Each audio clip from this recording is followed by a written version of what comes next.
Incidents of mob violence have reached disturbing levels in India, with more than 20 people killed across the country in 2018 alone. The motivation for such violence is varied, with some alleging the victims were offending religious beliefs, to casteist violence, to even allegations that the victims were responsible for child lifting. One common linear in all this has been the spread of rumors which aggravate crowds, and this has been through the medium of social media and the spread of manipulated news stories. While mob lynching incidents, which primarily occur in the rural districts, have had little impact on the corporate psyche, the continued violence and incidental risks they pose has a bearing on the psyche of the law and order situation in the country. The lynching of an IT professional in Karnataka recently highlights that the risks of such violence could incidentally hurt the corporate sector. This week's episode seeks to understand the spread of fake news and rumors on social media, the legal implications of its spread, its effect on law and order, and what needs to be proactively adopted before there are further losses due to this violence. Hello and welcome to another episode of India Risk Report, and in this episode we are looking at mob lynching incidents and the impact of fake news on large gatherings of people that leads to violence and disruption across the board in many parts of the country. In the last several months of this year itself, we've had more than 20 people killed who have been attacked by mobs or lynched by mobs, and incidents like this continue to pose a risk both to the law and order situation of the country, but more importantly on the business interests of both those operating in the country and those wishing to enter the country, particularly when you look at the increase in travel insurance and the precautions and the excessive concern that is expressed by people in India to visiting businessmen from outside as to how stable the situation could be when they do come in. And in the light of this fake news and mob lynching leading to that, particularly out of fake news, as we'll explain in the episode, is obviously having very serious repercussions on the country's economic standing. We have two experts with us, and we have Mr. Rodney Ryder, who's a legal consultant and a legal advisor and has his own firm, Scriptboard, and will tell us the legal issues involved. And welcome once again, sir, the very eminent Dr. Singh, who is the former Director General of Police of Uttar Pradesh, as well as Pro-Chancellor of Noida International University, where I believe, sir, that you are running a special think tank on internal security issues, and some 5 PhDs have already worn their hat under your guidance. And so let us ask most specifically from you that you, as a senior police officer, what do you believe have been the reasons for this sudden change of mob lynching and attacks on individuals that seem to have picked up momentum in the last several years? Why? Very pertinent, Mr. Raza. We have had no fewer than 100 cases this year and more than 603 cases after the Akla killing in the year 2015 September. This is a very disconcerting and a scary figure. And as you had asked, what is the reason? I would say just two reasons. One, we have the laws, but poor implementation of the laws, and then the propensity of our political leaders to glorify the criminals and to garland them once in a while. This has a snowballing and a cascading effect and gives the impetus and a silent signal to police and the law enforcement agencies to look the other way. If there's a single most important reason why there has been a snowballing effect, I would say glorification of the accused in these cases. Even if they are on bail, you should be standing on the right side of law, not on the wrong side of law. Very true, sir. Actually, that's very well brought out. But that really brings me to the legal aspect now. Figures show that police across states have arrested at least 181 people in connection with 21 cases. So the police is moving forward. But I think the next step is to punish them and visibly punish them in such a way that it becomes a deterrent to others. But where then is the stumbling block? Because You can keep arresting people. That are you going to fill up your jails with rabble rousers, or are you going to really do something which will have an impact on society? Why is there, I know the legal process in this country is slow, but is there another way out? Well, perhaps one of the most important ways out is awareness, to make people aware of the impact of the spreading of this kind of fake news, the consequences of such acts, because too many people believe that the law is too slow until it catches up with them. So such kind of beliefs should be immediately tackled, and law enforcement at the ground level needs better tools and a mechanism to combat mobs in a sure and swift manner. For example, a constable cannot take on a mob on his own. So there has to be a quick team, like the legal and a law enforcement equivalent of a disaster management team, which can arrive on the spot and supplement the actual groundwork. Post-event conviction is a totally different story, because that will happen eventually.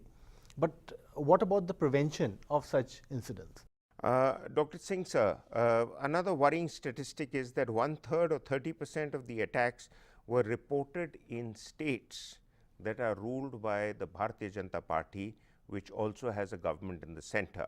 So the first part of the question is that something which potential criminals see as a shot in their arm, that they are probably not going to be punished or taken or rounded up as quickly, as severely as in the case if they were not having the blessings of the center, if that's what they assume. And the second aspect is that more than 50% of the attack victims were men, and 56% actually, to be accurate, and 22% were women and 3% were transgender. So what do you make out of this? The observations are very clear, Mr. Raza. I would ask and place two observations before you. Who are the VIPs who are garletting the accused, and who are the VIPs visiting the accused? You will get your answers from that. They happen to be important constitutional leaders who have sworn by the Constitution, but they choose not to obey the Constitution. Two, when you decide to visiting the most hapless, the most marginalized, if you go still deeper into the statistics, you will find the most marginalized, the minorities, the Adivasis and the Dalits being targeted, and the transgenders. So the reason is obvious, that a bully's, the profile of a bully is to get after the weakest. And then the problem is confounded even more when the police, as in the case of Hapur, said it is not a case of lynching, it is a case of road rage. What were the compulsions of a senior police officer of the rank of additional SP to say that it's a road rage? The implications are very obvious. It's a very scary situation that you choose to look the other way, fudge things to please whom? Okay, as Mr. Rodney has said, things are long drawn out, but it doesn't take rocket science to see that speedy investigation, expeditious investigation, prompt legal opinions, and then put at least a few test cases in a fast track court, at least invoke, in the most horrific cases, invoke the provisions of the UP Gangsters Act and the National Security Act, subclause 2 of the Public Order. Not a single case of UP Gangsters Act, not a single case of the National Security Act. The conclusions are very obvious that you are not serious about booking the accused. Very, very important and very hard-hitting points raised by Dr. Singh. But other than responding to the aspect of the legal implementation of the UP Gangsters Act, or having the extra clauses put of the various national security initiatives, is there something that the public can do in addition to what the legal system can? Well, yes. First, the whole issue of the impact of understanding the impact of breaking the law, making sure that people know the consequences and are on the right side when they are approaching the situation. For example, all of us have fears and insecurity. but acting out on them and taking the law into our own hands is not at all an option. In fact, it is against the law. So people should be made aware of the consequences of their action and the fact that what they are doing is absolutely illegal and will be punished. Right. Sir, you were talking about the law. There is another aspect in which is that in terms of the surveillance and the surveillance activities that can be carried out to check whatever that's happened, there seems to be a diktat from the higher courts which indicate that surveillance should not be taken on en masse. Surveillance has to be restricted. Now, is there therefore a contradiction between expectations of the people that to what extent surveillance will be carried out to give instant inputs to the police and between what the law permits the police to do? Mr. Raza, there is certain level of surveillance at all levels. There is a physical surveillance that is done by the police staff at the lower level and at the district level, and there is the electronic surveillance that is done by the district police chief, and it is governed by Union of India versus Union of Civil Liberties and Amar Singh versus Union of India. The Supreme Court guidelines in respect of electronic surveillance is very clear, and it is almost like a mathematical algorithm. You cannot deviate from that. But physical surveillance is governed by various police statutes, police regulations, and any person involved in any crime or is indulging in bad livelihood cases or has a suspicious role to play, he can be put on active list, he can be put on the history sheet, he can be put on various other modes of surveillance. But it has to be within the ambit of law. It cannot be omnibus, number one. It cannot be whimsical, and it cannot be unpredictable. It has to conform to the rule of law to that extent. But I would like to point out, Mr. Raza, that surveillance is an art, surveillance is a science, and both these counts, perhaps we are wanting now that we are again not giving a professional response to the part of surveillance, because there is hardly any surveillance. Surveillance was one thing that history sheeters would come and beg of the senior officers, sir, please close my history sheet, I am a different man. They are just not bothered. Right. I again, very, very important points raised by you, sir. But we'll be back after a break to look at the importance of social media platforms in terms of what it can do to assist our law enforcing agencies and how they have continued to grow in influence as a platform which can be cause of trouble right across the country. That debate after a break.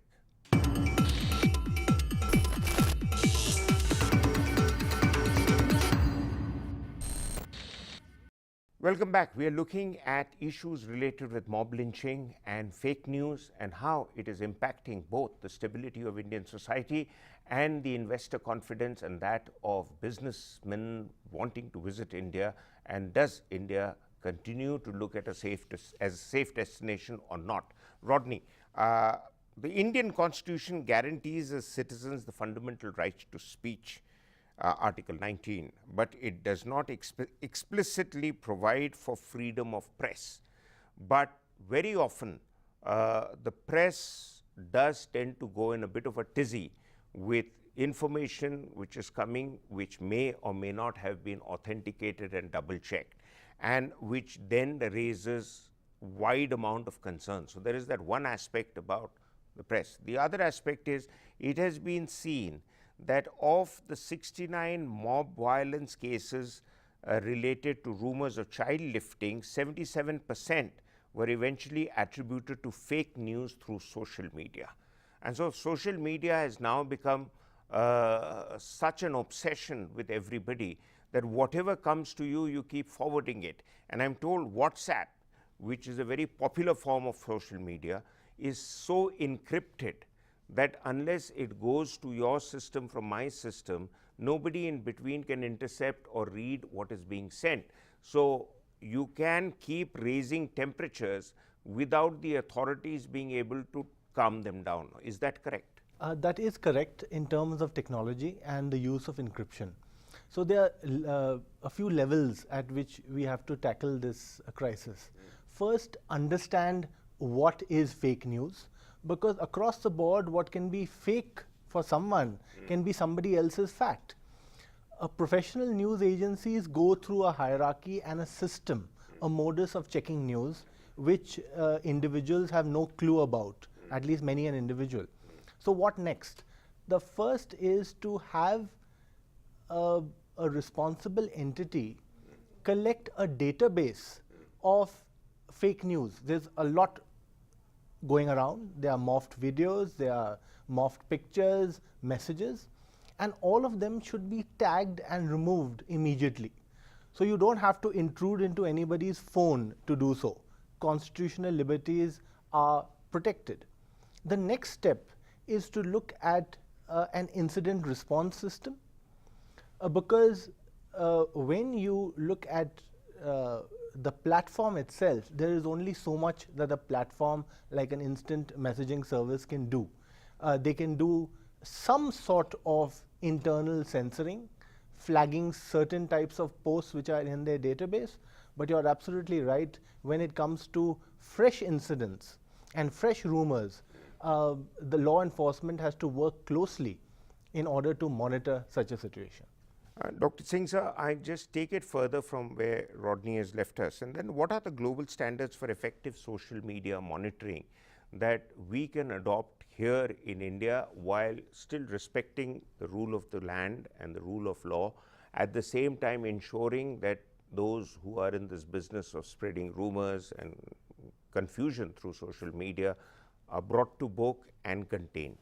Mr. Raza, you are an authority on the subject. If I were to talk of US, if I talk of Germany, they have a glossary of almost 1,000 words. And anybody who were to use one of those 1,000 words, his activities would not go unnoticed. He would be on the radar of the intelligence agencies. One, for a very long time, we have wanted some nodal officer of WhatsApp to come and sit in Delhi. That again is not something that may be difficult, but certainly not insurmountable to have a nodal officer. With so much of mischief happening in fake news and rumor, this is the least we can do. At least they have a system, whether it's BlackBerry, whether it's Google, whether it's WhatsApp. They have a system of getting all the data before one can say Jack Robinson.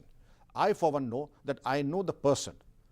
There have been instances where the Google people said, we don't have the data, we don't have the server. And the BlackBerry people also said that. We had them in the office. Okay, you will leave the office only when I get the data, whether you get from Canada, Washington, D.C., or wherever. You leave only. Otherwise, the provision of law 153 IPC will be stepped right here, and you will be behind bars for 6 months. There are things that we can do, things that we cannot do. Most of the companies, except WhatsApp, they have their reps here, and they should be held accountable for the mischief that is happening on the social media and the public platform.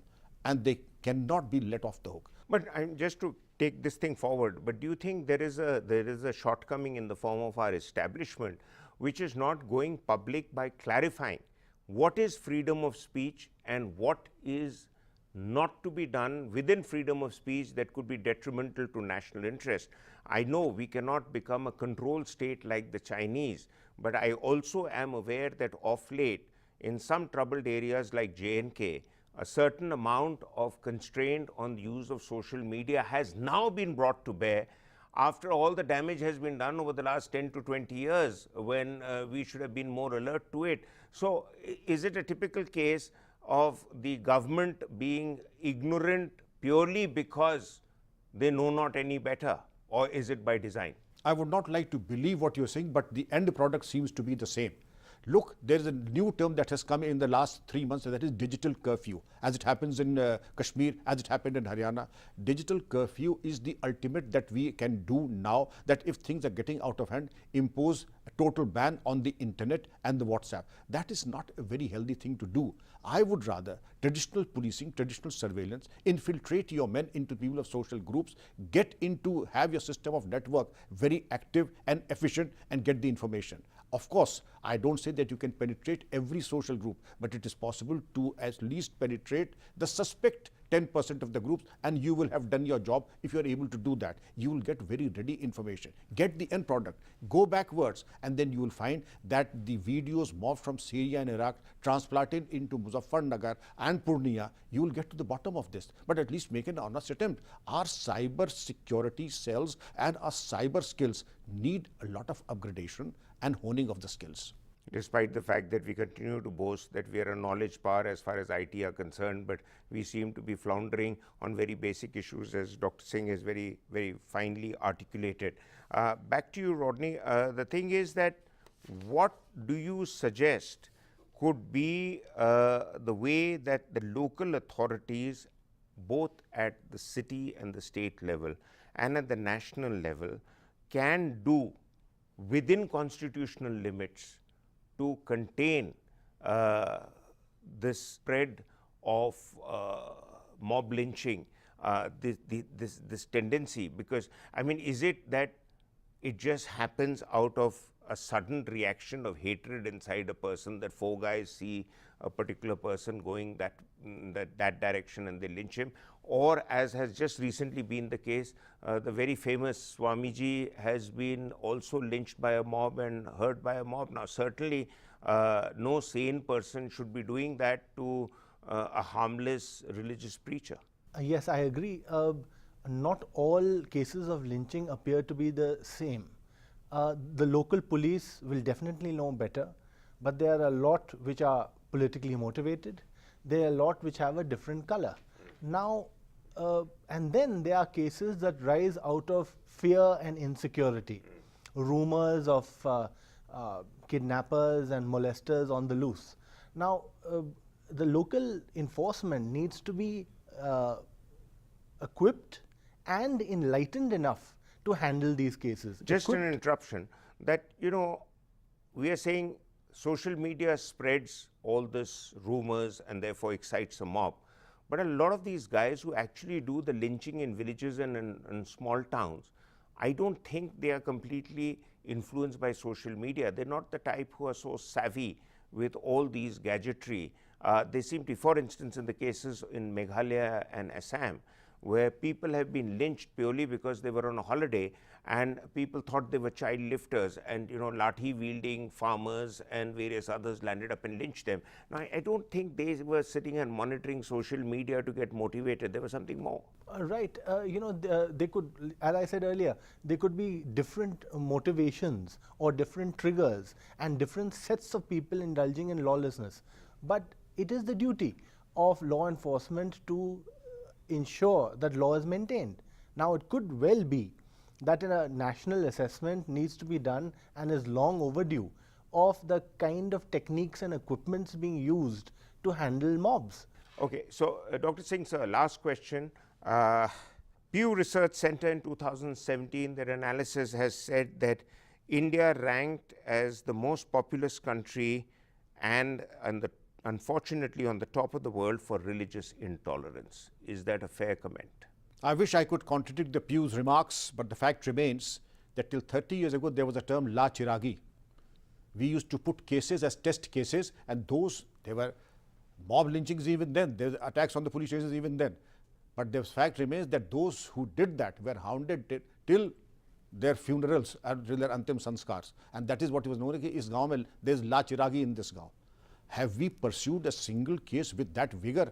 Have we pursued any accused? Have we imposed the provisions of the NSA? I doubt, because we have not invoked the provisions of these two statutes. We have not put any case in we have not ensured even a single conviction. Well, that raises an issue that, after all, why? On whose side are we? To the contrary, if we are meeting the accused, publicly praising them, garlanding them, and offering the tricolors, I really don't know which side are we batting, and this is sending a very negative signal.